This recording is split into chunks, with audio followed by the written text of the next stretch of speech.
ಗುರುಗಳು ಏನು ಕೊಡ್ತಾರೆ? ಸುಖ ಕೊಡ್ತಾರೆ, ಶಾಂತಿ ಕೊಡ್ತಾರೆ, ಸಮಾಧಾನ ಕೊಡ್ತಾರೆ.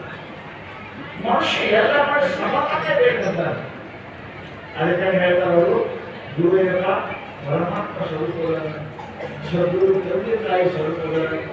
ಗುರು ಕೊಡತಕ್ಕಂಥ ಜಗತ್ತಿನ ಯಾರಿಗೂ ಕೂಡ ಕೊಡಂಗಿಲ್ಲ, ದೇವರಿಗೇನು ಕೂಡ ಕೊಡಂಗಿಲ್ಲ.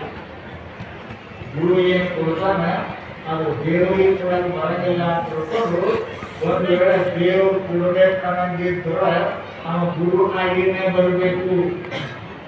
ಆ ಮೋಕ್ಷ ಕೊಡ್ಬೇಕಂತ ಡಿಪಾರ್ಟ್ಮೆಂಟ್ ಪರಮಾತ್ಮ ಅಂತ ಇಲ್ಲ.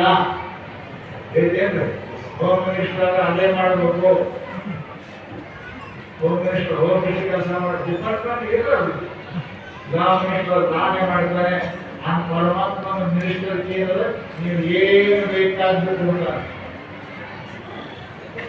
ಹೇ ಪರಮಾತ್ಮ हमारा मुक्ति पाइए धन को हमारा मुक्ति पाइए तुम्हारा गुरु दे दो।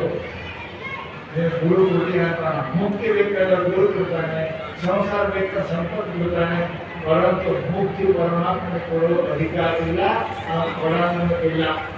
एक और परमात्मा ने गुरु रूपದಲ್ಲಿ ಭೂಮಿಗೆ ಬಂದು ಉಪದೇಶ ಮಾಡಿದ ಪುಣ್ಯ ಅಂದರೆ ಅದು ಅಂಥದ್ದು ಇವತ್ತಿನ ಪವಿತ್ರ ದಿವಸ ಇದು.